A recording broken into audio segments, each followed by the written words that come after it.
अयोध्या, राम की नगरी, जहां हर सुबह रामधुन से शुरू होती है, जहां मोक्ष की तलाश में लोग आते हैं। पर उसी पुण्य भूमि पर 24 जुलाई की रात कुछ ऐसा हुआ जिसने इंसानियत को शर्मसार कर दिया।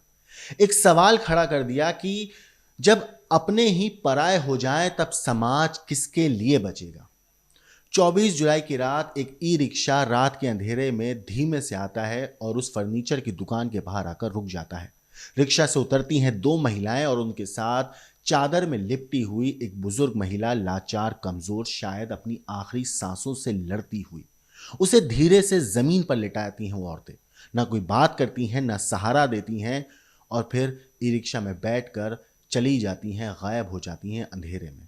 ये कोई फिल्म का सीन नहीं है, ये हकीकत है। रामनगरी की धरती पर हुई एक ऐसी हैवानियत की हकीकत जिसे सुनकर रूह कांप जाती है, जिसे देखकर पत्थर भी पिघल जाए, लेकिन उस रात अपनों का दिल नहीं पसीजा।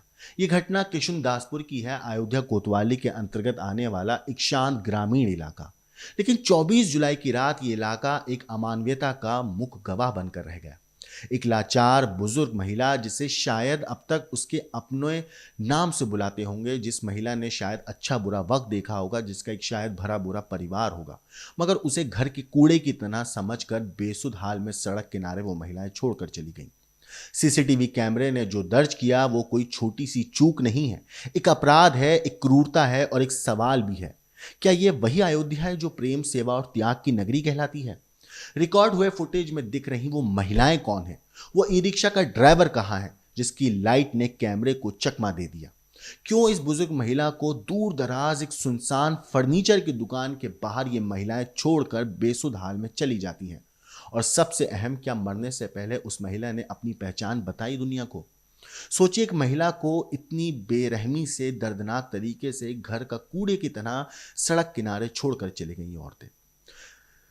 महिला को अस्पताल में भर्ती कराया गया, दर्शन नगर मेडिकल कॉलेज, जहां डॉक्टरों की टीम ने हर मुमकिन कोशिश की उस महिला को बचाने की, लेकिन किस्मत ने साथ नहीं दिया। मानो किस्मत भी चाहती हो उसे अपने दर्द से निजात मिल जाए।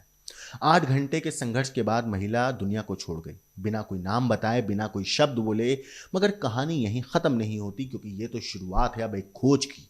पुलिस अब सीसीटीवी फुटेज खंगाल रही है, हर सेकंड को परत दर परत जांच रही है, ताकि पता चल सके वो कौन है लोग, किसके घर से उस महिला को निकाला गया, उस मां के साथ ऐसा क्यों किया गया, क्यों नहीं उसके गले से निकली आवाज, क्या उसकी जुबान चुप थी या हालात ने उसे खामोश कर दिया था?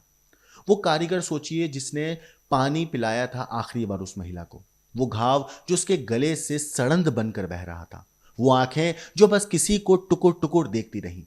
पुलिस को अब यकीन है कि रिश्तेदारों को जल्द से जल्द खोज कर निकाला जाएगा। लेकिन शहर में इस घटना ने जो सन्नाटा फैलाया है वो सिर्फ एक महिला की मौत का नहीं है, बल्कि समाज के मरते हुए जमीर का मातम है। क्या ये सिर्फ एक बुजुर्ग महिला की कहानी है, या फिर हमारे गिरते मानवीय मूल्यों की एक खौफनाक मिसाल है? क्योंकि सवाल अब सिर्फ इतना नहीं है कि किसने उस महिला को सड़क किनारे छोड़ा, सवाल यह भी है किसने साथ नहीं दिया। उस महिला के साथ इतनी बेरहमी क्यों की गई? उस महिला को कूड़े की तरह, पुराने फर्नीचर की तरह सड़क पर क्यों फेंक दिया गया? आज दिनांक 24 जुलाई 2025 को प्रातःकाल 9:30 बजे डायल 112 पर एक वृद्ध महिला के अस्वस्थता की दशा में एक स्थान पर मिलने की सूचना प्राप्त हुई, जिस पर तत्काल पुलिस द्वारा उनको दर्शन नगर ट्रॉमा सेंटर में भर्ती कराया गया, जहां सायंकाल 6:30 बजे उनकी मृत्यु हो गई है। मौके पर एक सीसीटीवी फुटेज प्राप्त हुआ है, जिसमें एक व्यक्ति और 2 महिला द्वारा वृद्ध महिला को छोड़ करके जाते हुए दिखाई दे रहे हैं। उन व्यक्तियों की पहचान करने का प्रयास किया जा रहा है, साथ ही मृतका की भी पहचान करने के प्रयास किए जा रहे हैं। शीघ्र ही इसमें पोस्टमार्टम पंचायतनामा की कार्रवाई के साथ उक्त दोषी व्यक्तियों की पहचान सुनिश्चित कर उनके विरुद्ध कठोर विधिक कार्रवाई की जाएगी। इस स्टोरी के ऊपर आपकी जो कुछ राय है, आपको जो भी कहना है, हमें कमेंट करके जरूर बताइएगा। लेकिन अगर इस महिला के बारे में आपको थोड़ी भी जानकारी है तो हमें जरूर बताइएगा। बाकी देश और दुनिया की क्राइम की खबरों के लिए देखते रहिए क्राइम तक।